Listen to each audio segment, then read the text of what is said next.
नमस्कार विद्यार्थी मित्रों।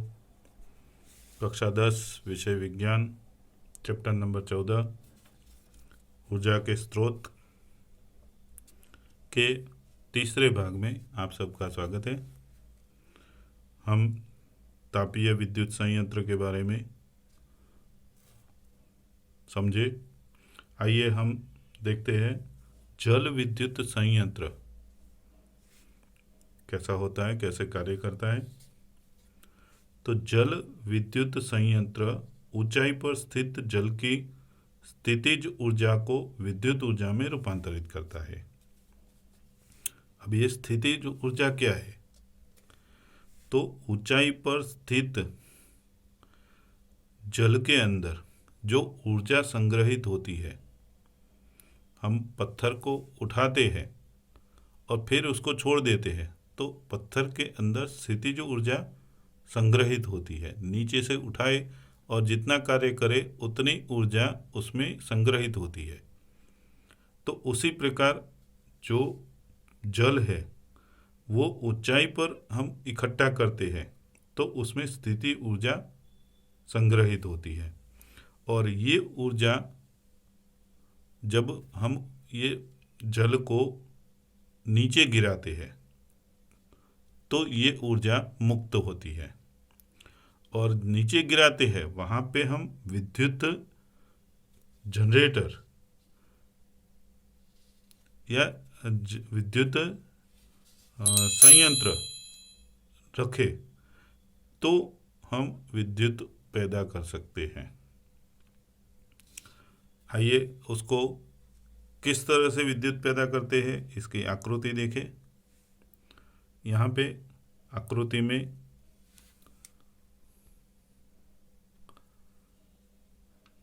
जलाशय जो है, जो बांध बना हुआ है, बांध की दीवार इतनी बड़ी मोटी होती है जो ये संग्रहित पानी को सहन कर सके। यहाँ पे जलाशय बना हुआ है जो पानी भरा हुआ है।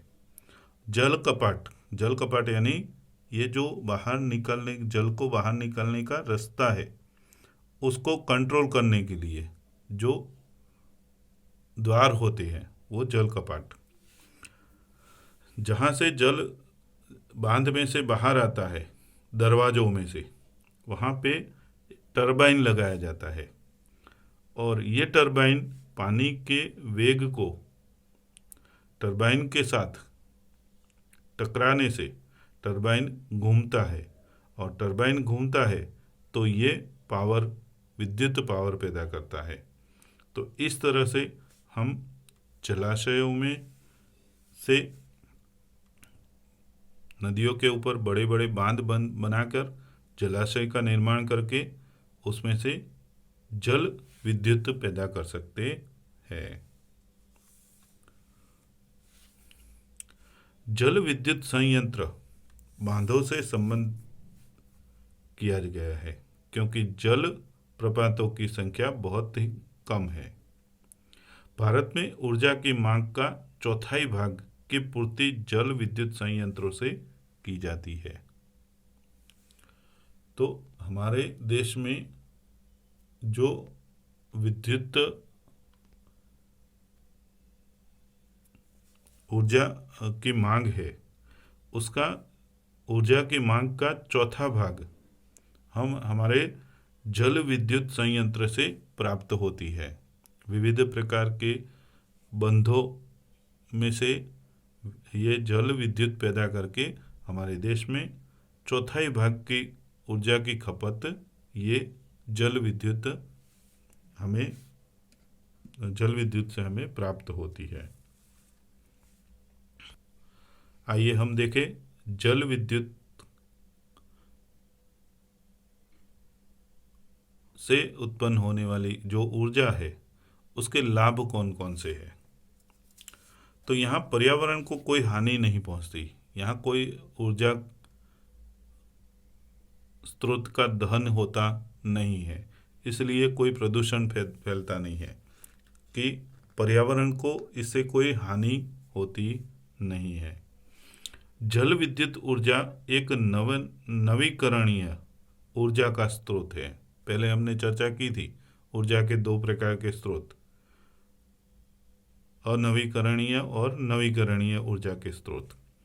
बांधों के निर्माण से बाढ़ रोकना और सिंचाई करना सुलभ होता है।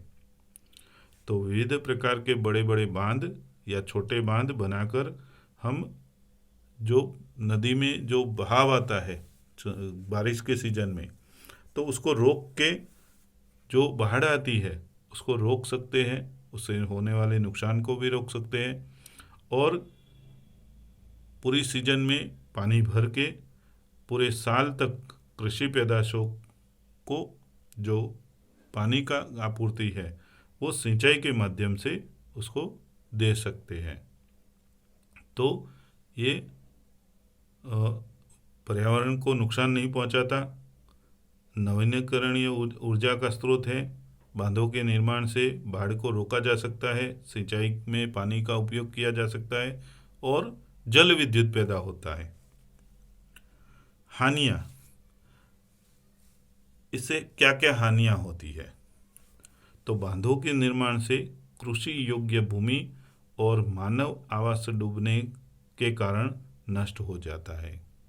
जहां हम बांध बांधते हैं वहां पे जो मानव वसवाट है, कृषि योग्य भूमि है, उसका पानी के अंदर डूबने के कारण ये नष्ट हो जाता है। बांध के जल में डूबने के कारण बड़े बड़े पारिस्थितिक तंत्र नष्ट हो जाते हैं। बड़े बड़े जो पारितंत्रिक तंत्र है, वन है, जल के छोटे छोटे सरोवर है, ये सब नष्ट हो जाते हैं।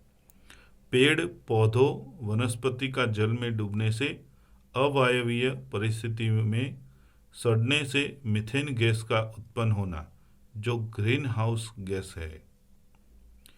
तो हम बंद बांधते हैं और पानी को रोकते हैं तो पानी का एक कृत्रिम सरोवर बन जाता है जिसमें पेड़ पौधे वनस्पति जो डूब जाती है।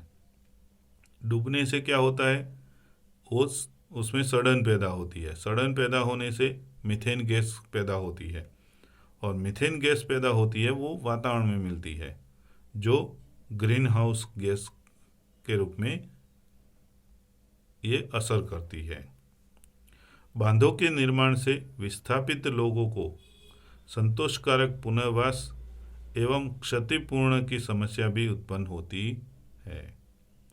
बांध बनाते हैं तो वहाँ पे जो सरोवर बनता है, सरोवर की भूमि में रहने वाले, जहाँ पानी भर जाता है तो वहाँ पे पहले रहने वाले लोगों को विस्थापित किया जाता है। अगर व्यवस्थित रूप से विस्थापित नहीं किया जाए तो उनको संतोषकारक पुनर्वास ठीक से किया जा सकता नहीं है और ये समस्या उत्पन्न हो जाती है।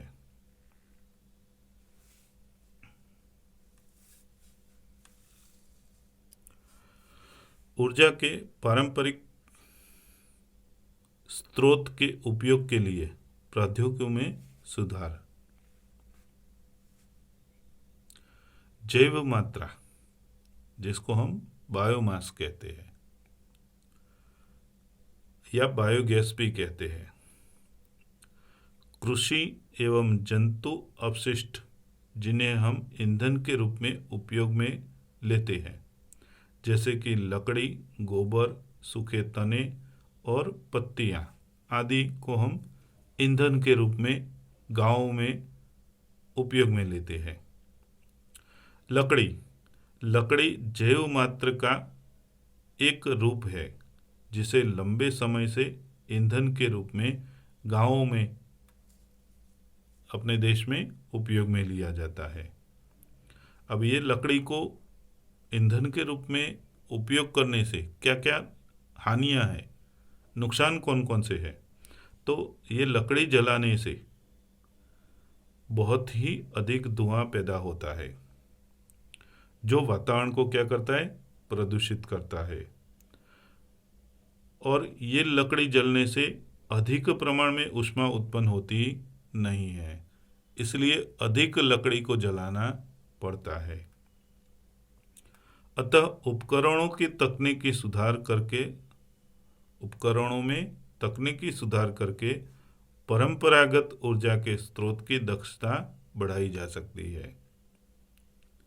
जैसे कि लकड़ी से चारकोल बनाना, तो हम ये लकड़ी जो जलाने